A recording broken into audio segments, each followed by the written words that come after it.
Ravens at one point held a 21-0 lead over the Pittsburgh Steelers, held on to win 21-14, and I bumped into this guy in the press box on Sunday, and I thought, never a bad time to invite David Steele back onto the program, especially during an election week here in a crazy, crazy time in America, as they say. Certainly a crazy time for the Ravens and the Steelers on Sunday as well. He is a writer at Sporting News, longtime newspaper columnist, including at the Baltimore Sun, and writes books and does all sorts of good work, and you can follow him at David_C_Steele. And as I always said, it's spelled like George the Animal. What's going on, David Steele? How you been, man? I have been great, and it was great to see everybody up there on Sunday. I mean, Steelers and Ravens brings out everybody. I mean, the national crowd, all the folks. The press box was full, man. I was looking around. I'm like, man, everybody's coming out here. All the national people are coming, which is, I guess a battle for first place, right? I mean, as much as we would say it's not the best version of Ravens Steelers, and neither one of us would coin that. I mean, anybody that's watched the old Ravens Steelers versus this realizes this is sort of, AFC North light. But that being said, you get to 9, you get to 10 in this division, you're going to win the division. And certainly the Ravens took a major step forward and got off the schneid after losing for a month. In a big, big way. And I think that's probably what drew everybody's attention, was because I think people said this is kind of going to be their last stand. If they lose this game, they're in a lot of trouble. This is their rivalry game. They're back at home. They're off the break. They're coming off this losing streak. They look bad against some bad teams. And the Steelers are going to be a great barometer for them. And they showed out. They had to win, and they found a way to pull this out and to hang on and to take advantage of every little thing they possibly could. And it tells you a lot about them. And I think that that John Harbaugh kind of hit around at that and said, we hang around it long enough. It's a long season, and it's a matter of just being there at the end.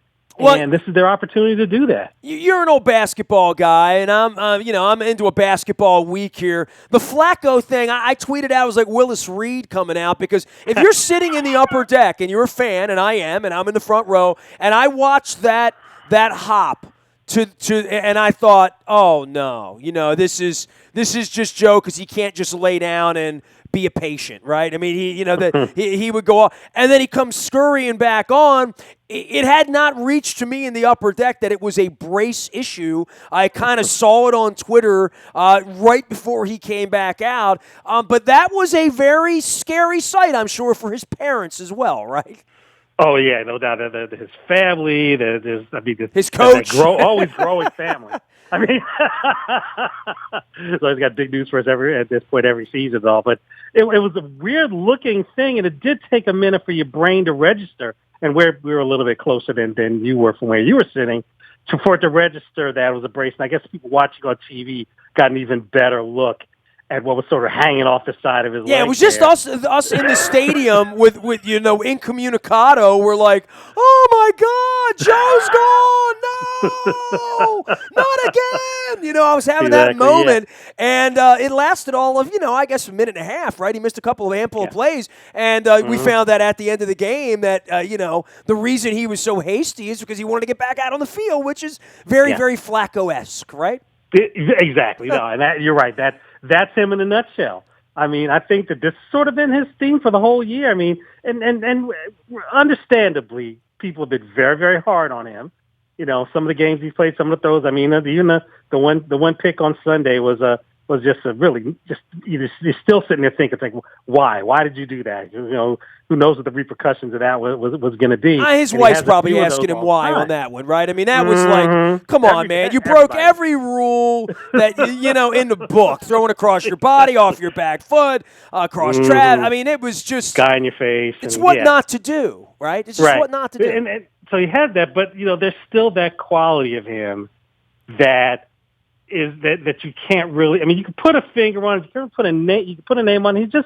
He just goes out there to win, And he was not gonna, leave the field if he didn't have to, and so he comes back out there and continues to do all the right things after that for the most part. It's just yet another reminder to people who tend to forget they need him out there. They're not going to win without him. Whatever he does that drives you absolutely crazy, this team needs him out there. They're not going to get where they need to be without him out there, and it means so much to just the team and to just the players collectively. They need to see him out there. It's just not the same with those other guys out there, with the Mallets and all those guys. You got to have him there, and I think that sort of steadied the ship. He came back out there. Everybody sort of calmed down, and they just sort of went about their business after that. Well, it would help a lot if they ran the ball better, right? And this is where if there's a lot of go ahead. They started out running it well. Yeah, those first couple series of that game, they ran the ball fairly well, and then they just just they did what they've been doing.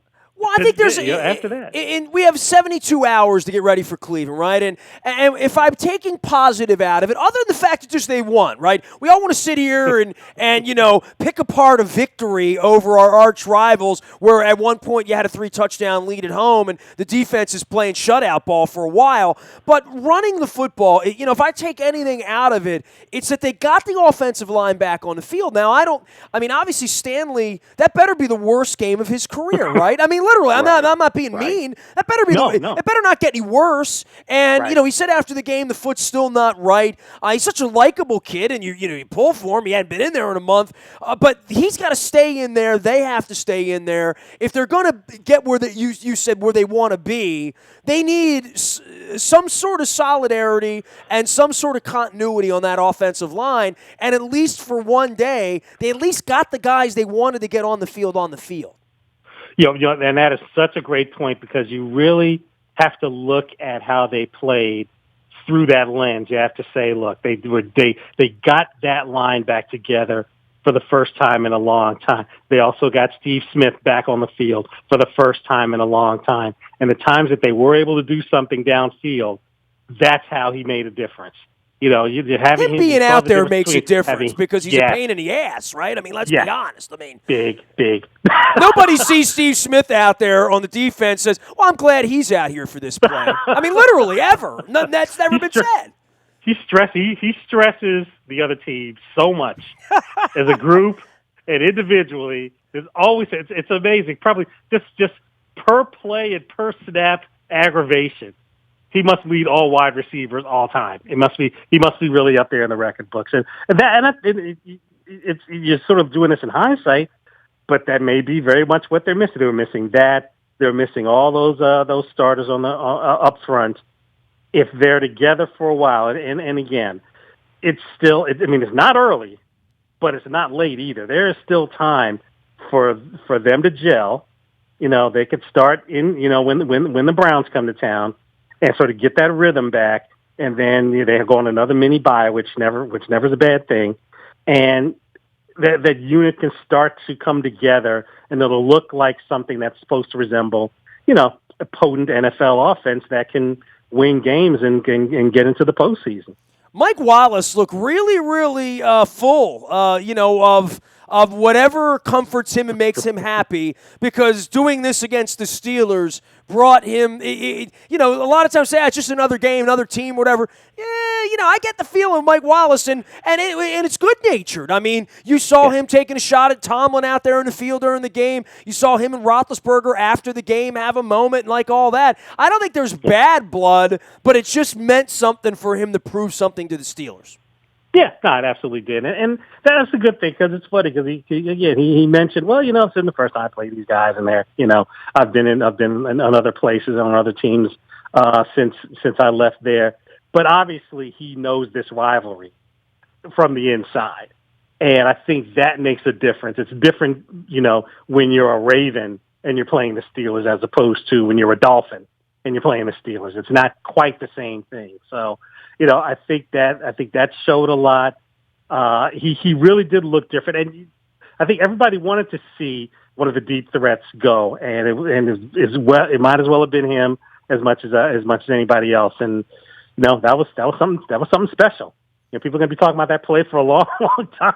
Well, you can only get 4 more digits to have a longer play from scrimmage. You don't get many opportunities to go 96, 97, 98, or 99, right? You do not. And the great thing about a guy like that is you really only got to hit on that once. He doesn't have to catch, 110 balls or anything like that. But if you just know that, one, you do hit plays like that, and that you can hit plays like that, that just changes everything. If all you're doing is throwing the ball downfield and you're overthrowing guys and you're throwing into, multiple coverages and you're just missing and you're just throwing just to give the defense something to think about, that's one thing. But if you hit him, or if a guy is just able to take off like that, if you just know that he's able to, then again, that makes things just completely different. It's all, it's all these pieces and all these parts that have to work together and all come together. So he makes Steve Smith a little better, and Steve Smith makes him a little better, and the running game makes all of them better, and the line makes all of those pieces fit together better. So, it's all, it all has to be there for all of it to work. And, somehow, one way or another, so him hitting that big play made things a lot different for everybody else.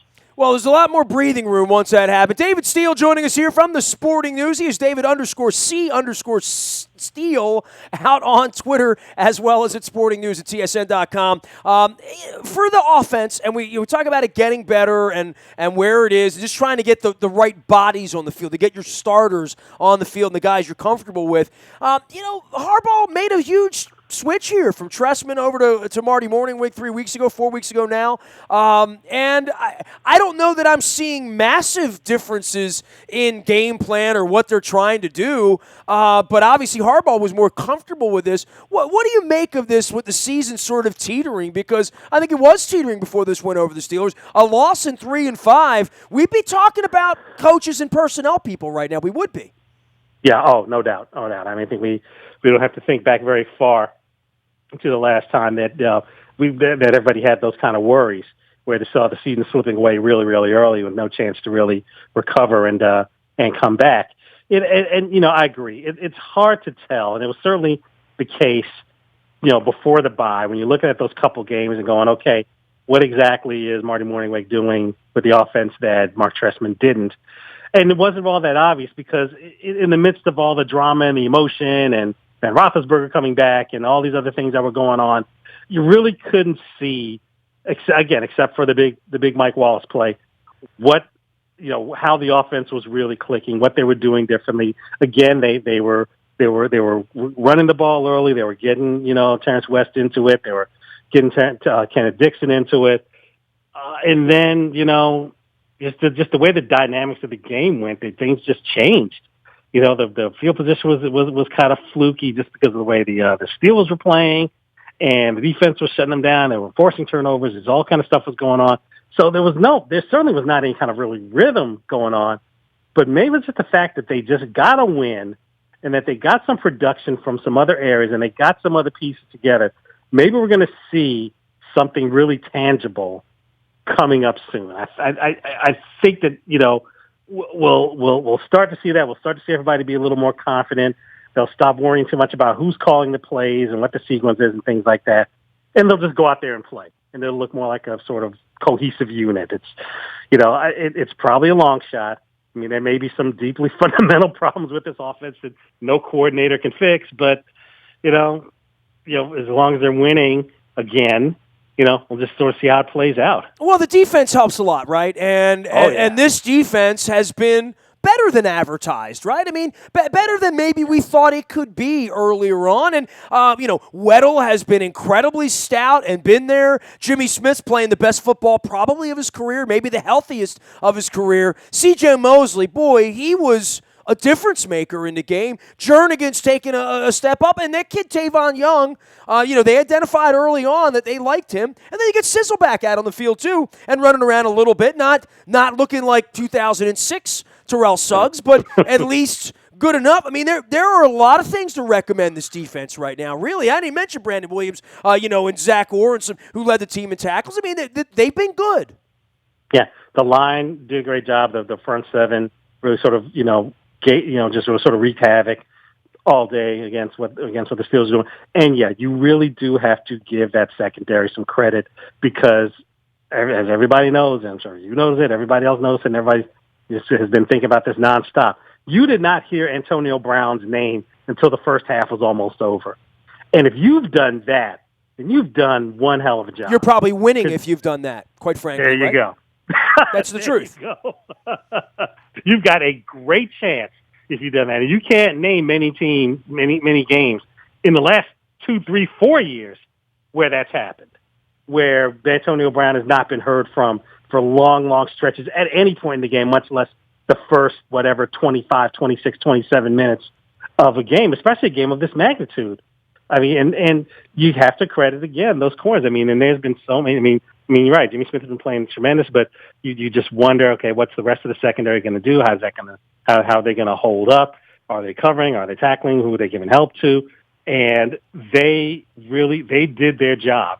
They played such a big role in the Ravens winning that game.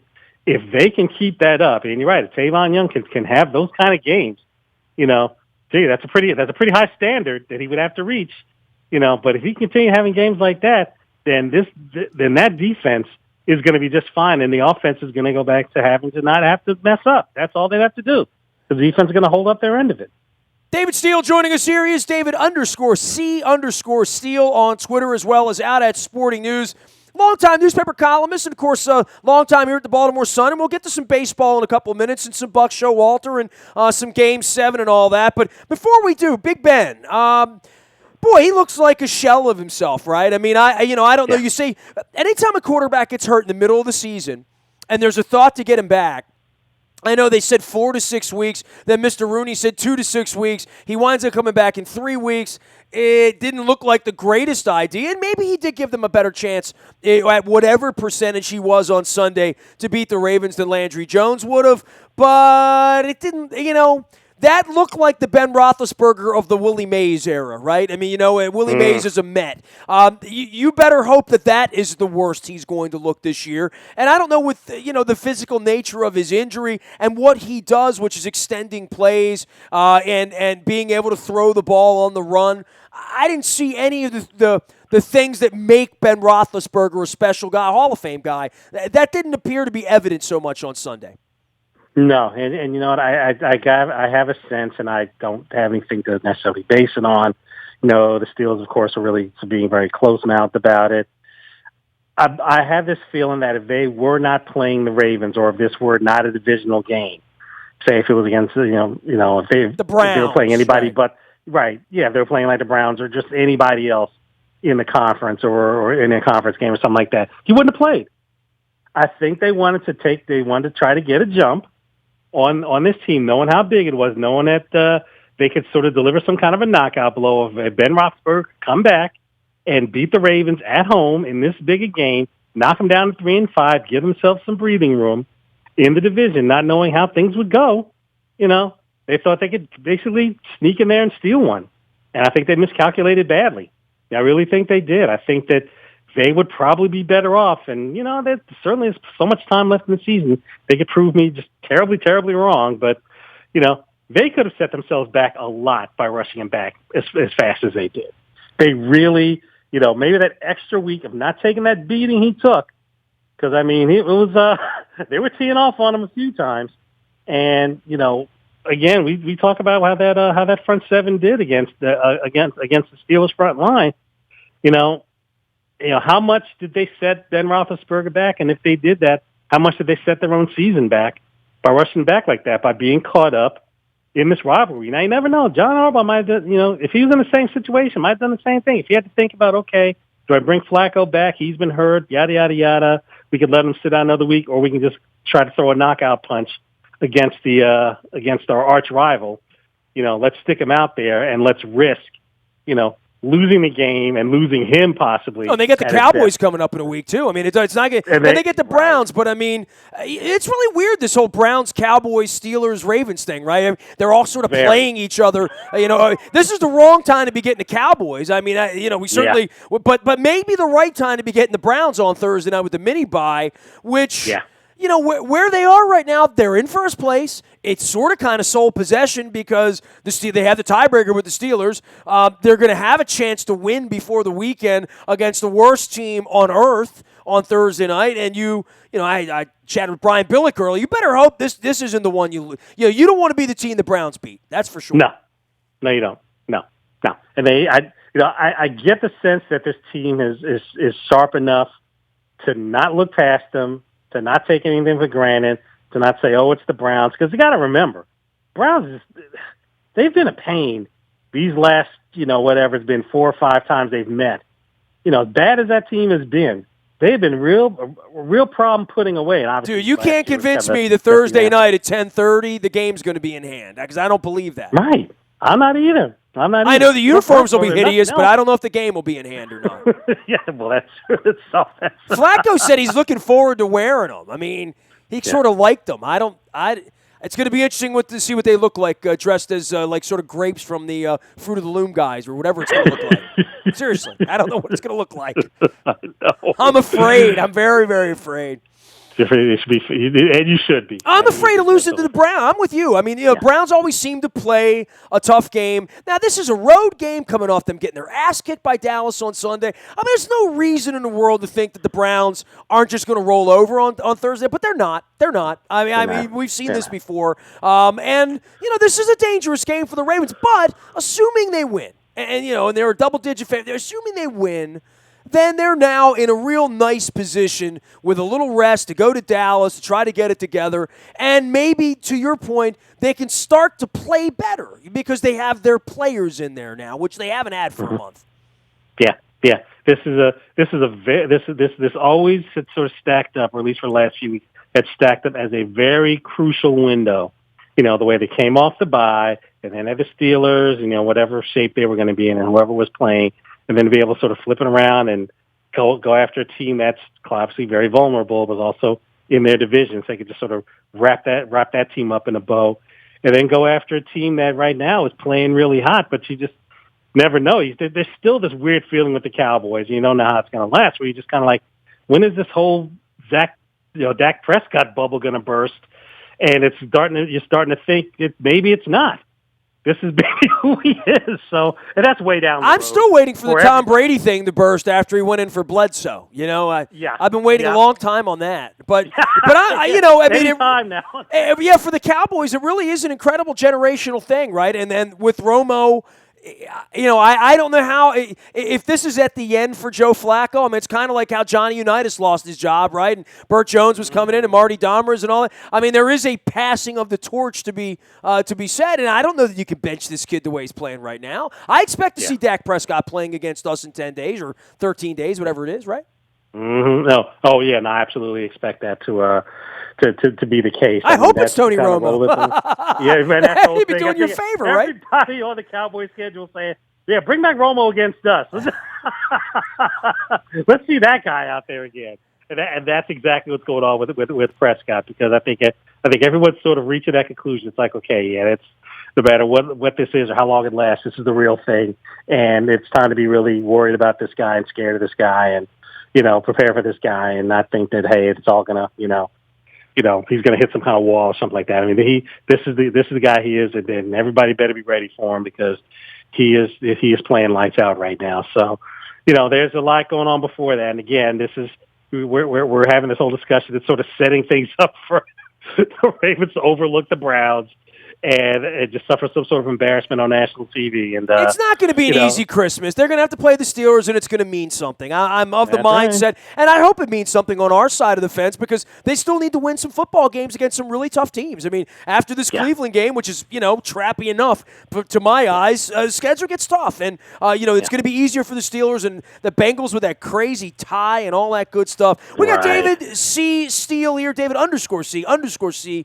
Steele, joining us from the Sporting News. Hey, man, let's talk some baseball. I can't have a guy like you on that spent as many late nights in cold ballparks in October as you have over the course of time without talking about Game 7. Did you rank it as the greatest? I mean, were you in the middle of it like I was at midnight when the rain came and said, yeah, this is going to be kind of legendary. I don't know how this is going to end, but this is one we're going to be talking about for a little while.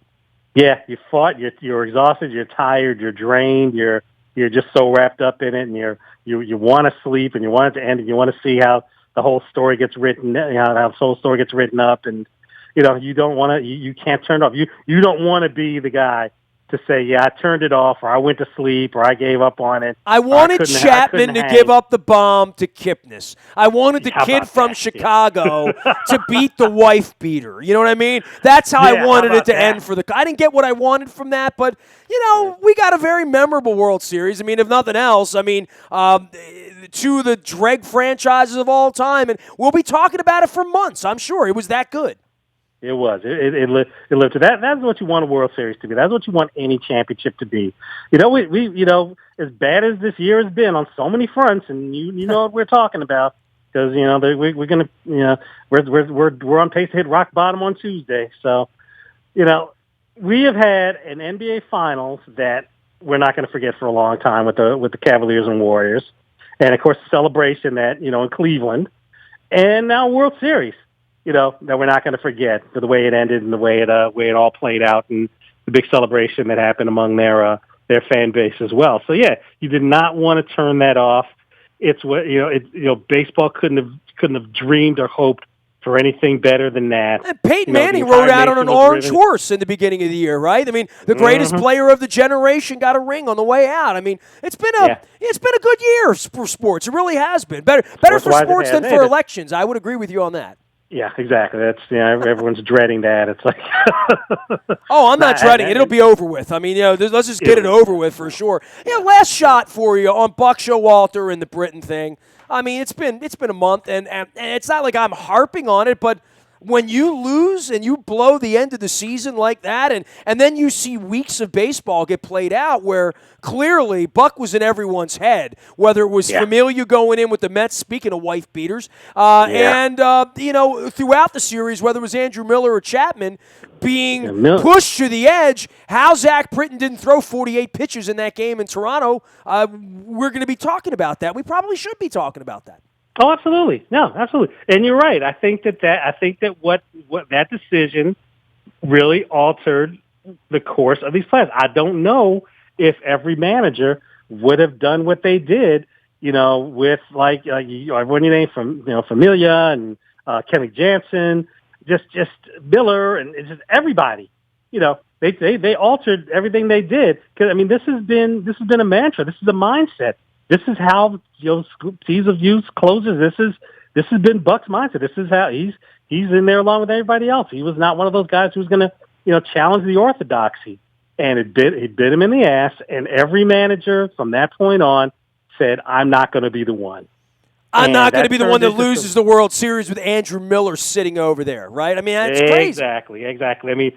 I mean, Chapman nearly threw his arm out of his socket. That last inning or so. For the Cubs, because Joe Madden was like, I'm not going to let that be my epitaph for my career.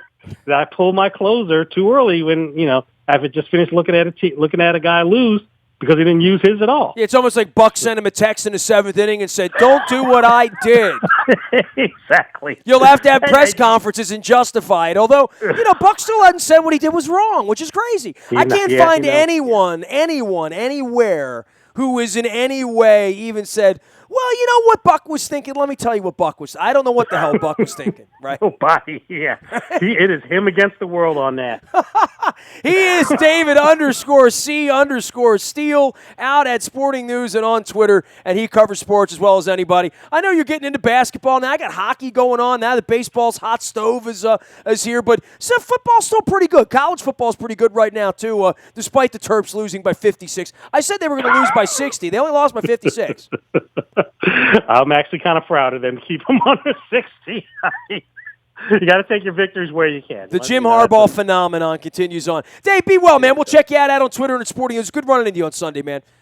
Great. You too, man. Give my best to everybody. Appreciate all your help on that other thing that we can't talk about that you know what I'm talking about. I absolutely do. And anytime, any place. You know that. You got it. David Steele from Sporting News joining us here. You can find me out in the Buy a Toyota Audio Vault 24 hours a day from anywhere in the world by finding me on your mobile device. Just download the TuneIn Radio app. We come in crystal clear from anywhere in the world. It's all brought to you by buyatoyota.com. Morning newspaper ships to your email inbox at 7 a.m. every morning. It's all brought to you by Planet Fitness and planetfitness.com. Still $10 a month to get in the best shape of your life there. Last but never least, breaking news happens first on the WNST text service. Now, we're waiting on the Orioles to bring a pitching coach aboard. When that happens, we'll get it out to you first. It's all brought to you by Coons Ford of Security Boulevard. And, of course, Dennis will be here on Thursday getting you ready for Thursday night football in purple uniforms. Wish the Browns were wearing the orange pumpkin jerseys, but they're not. They're not. I wish they were. Last but never least, I'm a very available individual. Nasty at WNST.net, Twitter, Facebook, LinkedIn, Snapchat, Instagram, as well as streaming live on our Facebook and our YouTube WNS TV channel. And don't forget, we're out at Buffalo Wild Wings and Owings Mills every Monday night for our best seat in the house competition, as well as our Blazing Wing Eating Challenge. It's always fun, always a lot of laughs at Buffalo Wild Wings and Owings Mills. I'm Nestor. This is WNST.net, AM 1570, and WNST Towson, Baltimore. And we never stop talking Baltimore sports.